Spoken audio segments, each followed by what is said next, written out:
इस व्रत में भगवान गणेश की पूजा करने के बाद रात के समय आकाश में चांद के निकलने का इंतजार किया जाता है और चांद के दर्शन करते हुए अर्घ देते हुए व्रत का पारण किया जाता है। तो आइए जानते हैं इसकी समस्त पूजा विधि के बारे में। जो लोग पहली बार व्रत रख रहे हैं वो लोग किस तरह से इसकी पूजा करेंगे और कथा भी हम जानेंगे। आइए जानते हैं सकट चतुर्थी कब मनाई जाएगी।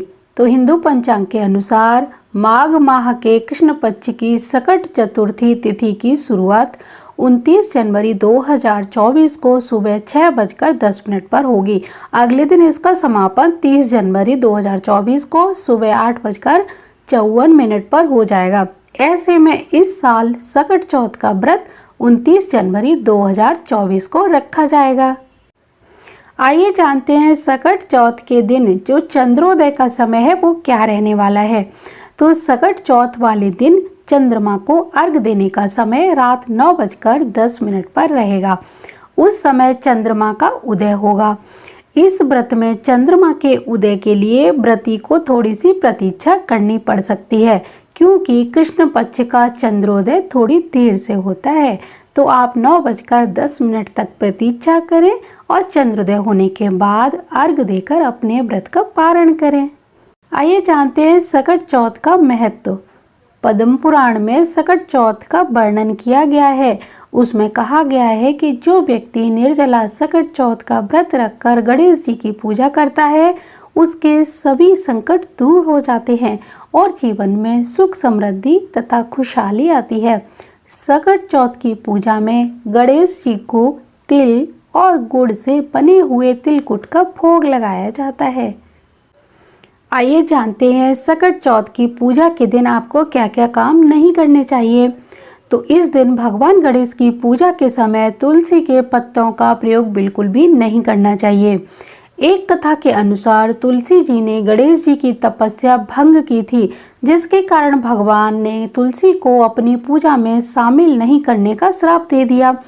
व्रती महिलाओं को काले रंग के कपड़ों का इस दिन त्याग करना चाहिए। इस दिन झूठ बोलने से भी बचना चाहिए। इस दिन गणेश जी के 12 नामों का उच्चारण करना चाहिए। शाम के समय भी इसी तरह गणेश जी के नामों का उच्चारण करते रहना चाहिए।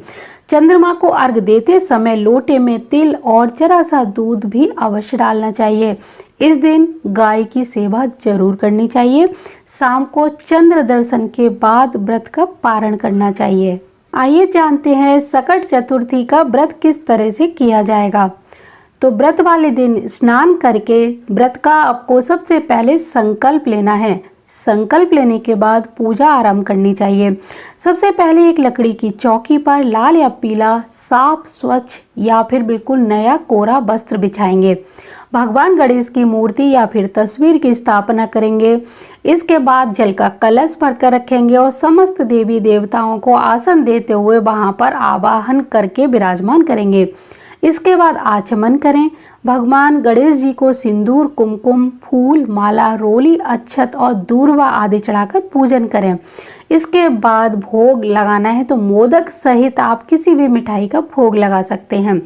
फिर घी का आपको दीपक जलाना है। धूप दीप जलाकर गणेश जी की वंदना, मंत्र, चालीसा या फिर कथा जो भी आपको आती हो उससे उनका पूजन करना है और बाकी समस्त देवी देवताओं का भी इसी तरह पूजन करना चाहिए। अंत में विधिवत आरती करके और उसके बाद अपनी भूल चूक की क्षमा मांगे। शाम को चंद्रोदय के समय अर्घ देकर अपने व्रत का पारण करें। माघ मास के कृष्ण पक्ष के महीने में आने वाली चौथ का विशेष महत्व होता है।